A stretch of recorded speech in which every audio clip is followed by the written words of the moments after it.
തൃശൂർ അതിരപ്പള്ളിയിലെ മുറിവേറ്റ കൊമ്പൻ ചരിഞ്ഞെങ്കിലും ഏഴാറ്റുമുഖം ഗണപതിയെ ആരും മറന്നിട്ടുണ്ടാകില്ല. ചരിഞ്ഞ കൊമ്പന്റെ സുഹൃത്ത് ഏഴാറ്റുമുഖം ഗണപതിയുടെ ശില്പമൊരുക്കി ആനകളോടുള്ള സ്നേഹം പങ്കുവയ്ക്കുകയാണ് കൊടകര സ്വദേശിയായ നികേഷ്. മുറിവേറ്റ കൊമ്പനെ തുമ്പിക്കൈ കൊണ്ട് ചേർത്ത് പിടിച്ചു നിൽക്കുന്ന കാട്ടുകൊമ്പൻ ഏഴാറ്റുമുഖം ഗണപതിയുടെ വൈറലായ ആ ദൃശ്യങ്ങളാണ് ശില്പമാക്കി ഒരുക്കിയത്. മയക്കുപിടിയേറ്റ് തളർന്ന മുറിവേറ്റ കൊമ്പനെ താങ്ങി നിർത്തിയ കാട്ടുകൊമ്പൻ ഏഴാറ്റുമുഖം ഗണപതി. മാധ്യമങ്ങളിൽ വൈറലായ ആ ദൃശ്യങ്ങളിലേക്ക്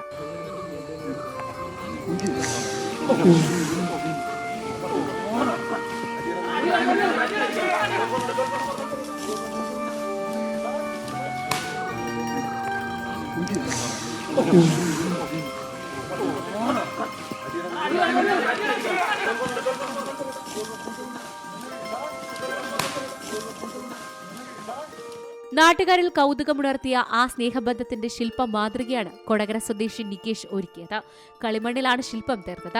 തലയോട്ടിയോളം എത്തിയ മുറിവിന്റെ വേദനയിൽ കണ്ണിൽ ഇരുട്ട് കയറിയപ്പോഴും താങ്ങായി നിന്ന ഏഴാറ്റുമുഖം ഗണപതിക്ക് വീരപരിവേഷമാണ് ലഭിക്കുന്നത്.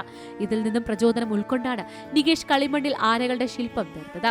ആനപ്രേമികളുടെ മനസ്സിൽ ഇടം നേടിയ മുറിവേറ്റ കൊമ്പന്റെയും ചങ്ങാതി ഏഴാറ്റുമുഖം ഗണപതിയുടെയും ശില്പം നിർമ്മിച്ചത് മുമ്പെങ്ങും ഇല്ലാത്ത ഒരു വൈകാരിക അനുഭവമായിരുന്നുവെന്ന് നികേഷ് പറയുന്നു. അതിരപ്പള്ളി വനത്തിൽ ഒരു ആനയെ മുറിവേറ്റ് കാണാനിടയായിട്ടുണ്ടായിരുന്നു.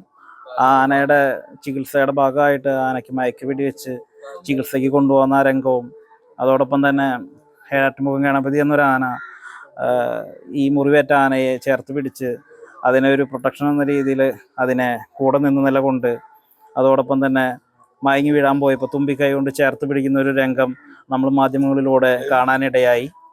അപ്പോൾ അത്തരത്തിലൊരു രംഗം മനസ്സിൽ വളരെയധികം വേദനിപ്പിക്കുന്നതും അതോടൊപ്പം തന്നെ സൗഹൃദത്തിൻ്റെ വലിയൊരു കഥ പറയുന്ന ഒരു രംഗം കൂടി ആയതുകൊണ്ട് തന്നെ അത്തരത്തിലൊരു ശില്പം ചെയ്യാനായിട്ടൊരു പ്രേരണയുണ്ടായി.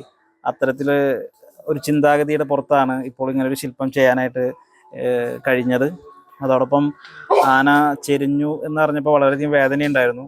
ഈ ഒരു ശില്പം ചെയ്യുമ്പോഴും ആന രക്ഷപ്പെടണം എന്നുള്ളൊരു പ്രാർത്ഥനയോടുകൂടിയാണ് ഈ ശില്പം ചെയ്തതും. മുറിവേറ്റ കൊമ്പൻ ചികിത്സയിലൂടെ ജീവിതത്തിലേക്ക് തിരിച്ചെത്തുമെന്ന് നികേഷും പ്രതീക്ഷിച്ചിരുന്നു. എന്നാൽ വിധി മറിച്ചായിരുന്നു. News desk Zee Malayalam news.